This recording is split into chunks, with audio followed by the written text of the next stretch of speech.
പ്രസിദ്ധീകരിച്ചിട്ടുണ്ട്. അതിനെ തുടർന്നാണ് ഞാൻ ആദ്യമായിട്ട് പ്രബന്ധം ഈ പുസ്തകത്തിലാണ് ഇപ്പോൾ നമ്മൾ പബ്ലിഷ് ചെയ്യുന്നത്. അപ്പോൾ മലയാളികളുടെ മുമ്പാകെയല്ല, നമ്മുടെ ലോകത്തിലെ പ്രമുഖ യൂണിവേഴ്സിറ്റികളിലെല്ലാം ഇപ്പോൾ നമ്മൾ മലയാളത്തിലേക്ക് കൊടുത്താൽ മതി, മാപ്പുകളുടെ അവർ ഏത് ഭാഷയിൽ വായിക്കും. അപ്പോൾ എൻ്റെ രണ്ട് മക്കൾ യുകെയിലാണ്. ഇംഗ്ലണ്ടിലെ ലെസ്റ്റർ എന്ന് പറയുന്ന സ്ഥലം, ലെസ്റ്ററിന്റെ പ്രത്യേകത മഹാത്മാഗാന്ധിയുടെ പ്രതിമയുണ്ട്, ഞാൻ പോയിട്ടുണ്ട്. എന്ന് മാത്രമല്ല നമ്മുടെ കോട്ടയത്തുള്ള അയ്യപ്പ ഫെസ്റ്റിവൽസിന്റെ ഒരു ബ്രാഞ്ച് പോലെ കൂടി ലെസ്റ്റർ. ഈ ലെസ്റ്ററിലെ ഡീമോൺ യൂണിവേഴ്സിറ്റിയിലെ എലിസബത്ത് ലംബോർഡ് എന്ന് പറയുന്ന ഒരു ചരിത്ര ഗവേഷകരുടെ നേതൃത്വത്തിലെ 10 രാജ്യങ്ങളിലെ 20 ചരിത്രകാരന്മാർ പങ്കെടുത്ത ഒരു വലിയ ഗവേഷണമുണ്ട്. ആ വലിയ ഗവേഷണം ഈ തെരേസാപ്പള്ളി പട്ടണത്തിലെ വ്യാജ ഓലയെ അടിസ്ഥാനമാക്കി. ഇപ്പോൾ തെരേസാപ്പള്ളി പട്ടണത്തിലെ അവസാനം പറയുന്ന പശ്ചിമേഷ്യൻ ഓല എന്ന് പറയുന്നത് അക്കാലത്തെ ഒരു പഴയ മോൺസൺ പട്ടയമാണ്. മോൺസനെ കുറിച്ച് പറയാൻ കേട്ടിട്ടുണ്ടാവും. മോൺസൺ എന്ന് പറയുന്ന വ്യാജനാണ്. അക്കാലത്ത് ഒരു വ്യാജ പട്ടയം വെച്ചിട്ടാണ് കേരളത്തിലെ ചരിത്രകാരന്മാർ MGS നാരായണൻ മുതൽ താഴെയുള്ള എല്ലാ ചരിത്രകാരന്മാരും കേരള ചരിത്രം പറയുന്നത് ഈ വ്യാജ പട്ടയത്തിലെ വ്യാജ സാക്ഷി പട്ടികയാണ്. ഈ പുസ്തകം വഴി നമ്മൾ 17 വേൾനാടൻ വെള്ളാള സാക്ഷികളുടെ പട്ടിക ആദ്യമായിട്ട് ഒരു ചരിത്ര ഗ്രന്ഥത്തിൽ പ്രസിദ്ധീകരിക്കണം. അതാണ് ഈ പുസ്തകത്തിന്റെ മറ്റൊരു പ്രത്യേകത. അതിനെപ്പുറത്ത് ഞാൻ എൻ്റെ മരുമകൻ വഴി ഇംഗ്ലണ്ടിലുള്ള ഡീമോൺ യൂണിവേഴ്സിറ്റിയിലെ പ്രൊഫസറുടെ കൈവശം വരെ എത്തിച്ചു കഴിഞ്ഞു.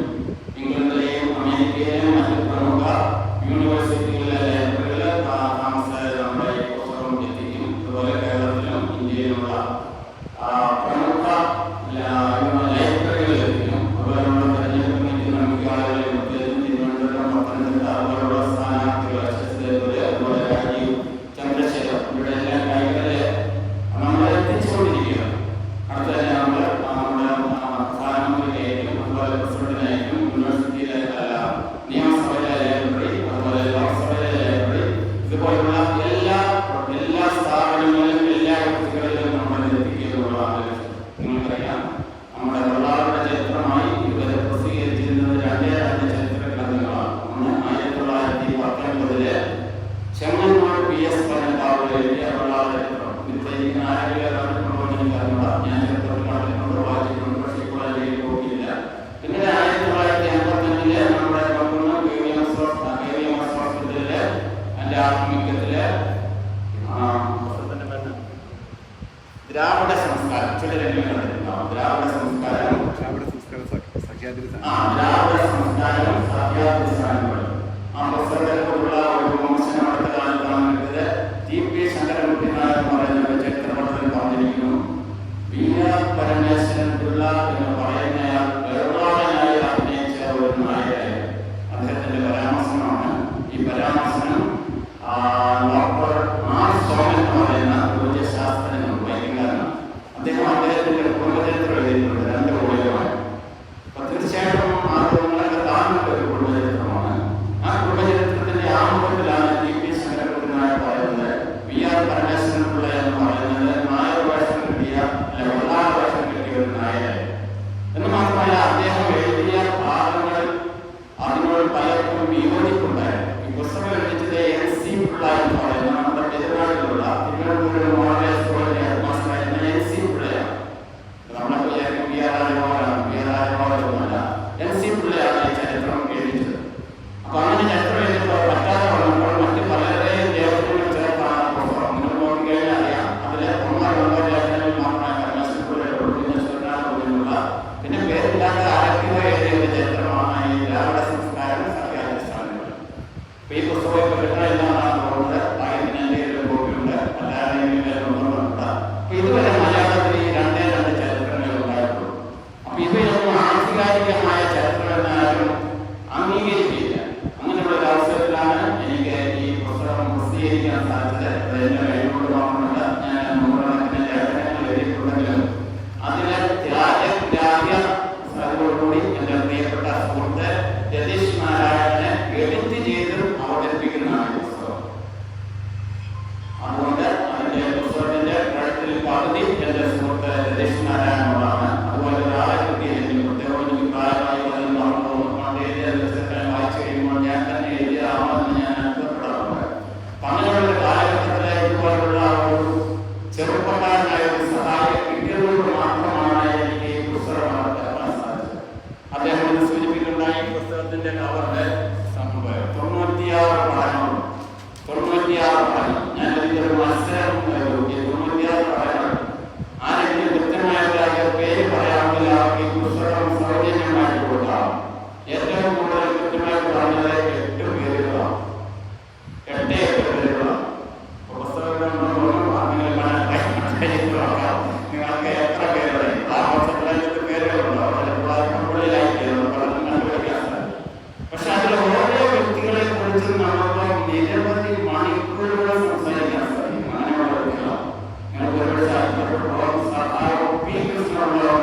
അദ്ദേഹത്തിന്റെ വീടിന്റെ തൊട്ടടുത്ത വീട്ടിൽ 3.5 കൊല്ലം താമസിച്ച ഒരു വ്യക്തിയാണ്. വൈക്കത്തുള്ള നമുക്കറിയാം, വൈക്കത്തെ പി കൃഷ്ണൻകുട്ടിക്ക് ഒരു സ്മാരകമില്ല. എല്ലാവരും സഹായത്തിൽ ഒരുപാട് ആഘോഷിക്കുന്നില്ല. അദ്ദേഹം ജനിച്ച ആ പ്രദേശത്തെ അദ്ദേഹത്തിന് ഒരു സ്മാരകമില്ല. അദ്ദേഹത്തിന്റെ ഒരു ചെറിയ ജീവചരിത്രം മാത്രമാണ്. അതിലൊരിക്കലും പറയുന്നില്ല. പക്ഷെ എന്റെ ഗവേഷണം കൊണ്ട് ഞാൻ എന്റെ ബാക്കിയാണ് പഠിച്ചത്. പത്മനാഭപിള്ളയുടെ ഒരു പെണ്ണുള്ള കാളിക്കുട്ടി എന്ന് പറയുന്ന ഒരു സഹോദരിയുണ്ട്. ആ സഹോദരിയുടെ പിൻഗാമിയായിട്ട് വരുന്ന 4-5 തലമുറ കഴിഞ്ഞ് വരുന്ന വ്യക്തിയാണ് പി കൃഷ്ണപിള്ള. അദ്ദേഹത്തിന് വളരെ ചെറുപ്പത്തിൽ തന്നെ വൈക്കം വിട്ടുപോകേണ്ടി വന്നു. അതുകൊണ്ടാണ് വൈക്കത്തുള്ളവർക്ക് പോലും അദ്ദേഹത്തെ കുറിച്ച് വലിയ വിവരങ്ങളില്ല. അതുപോലെ ഒരുപാട് ആളുകൾ, പിന്നെ നമ്മുടെ PT ഉഷ വെള്ളാവസ്ഥയാണ്, ഉത്തരവാദിത്തം കാര്യമാക്കാൻ വെള്ളാവസ്ഥയാണ്. അതുപോലെ ഒരുപാട് വ്യക്തികൾ അടുത്ത കാലത്ത് ഏറ്റവും പ്രസിദ്ധമായ ഭാവിയിലെ മുഖ്യമന്ത്രിയാകാൻ പോകുന്ന ഒരു പ്രഭാവമുണ്ട്. അത് പറയാം, ഭാവിയിൽ ഇന്ത്യയുടെ മുഖ്യമന്ത്രി, ഇന്ത്യയുടെ പ്രധാനമന്ത്രിയാകാൻ പോകുന്ന ഒരു വെള്ളാട്ടമുണ്ട്. ആർക്കെങ്കിലും പറയാം? നിങ്ങൾ യോജിക്കുന്നതായിട്ട് നടക്കുമെന്ന് എനിക്ക് തോന്നില്ല. പക്ഷെ നിങ്ങളുടെ മക്കളുടെ കാലത്ത് അദ്ദേഹം പ്രധാനമന്ത്രിയാകും, യാതൊരു സംശയമില്ല. ആർക്കെങ്കിലും പറയാമോ?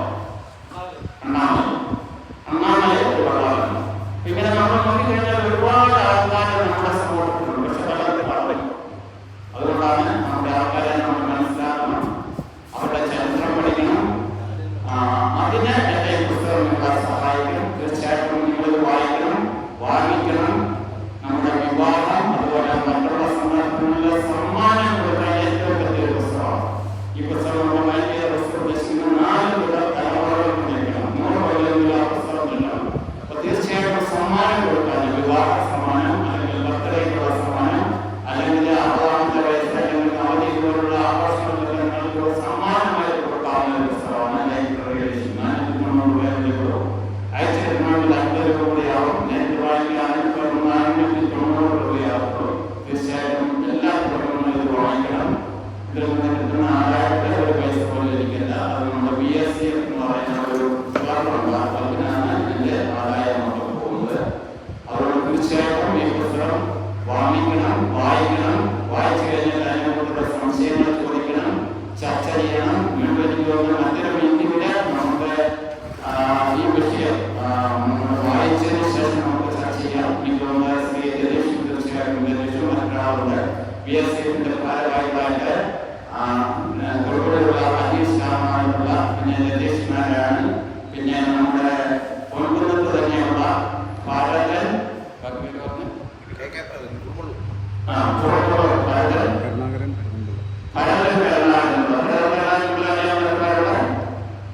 നമ്മുടെ ഈ പ്രദേശത്തിന്റെ വലിയ കുട്ടികളാണ്.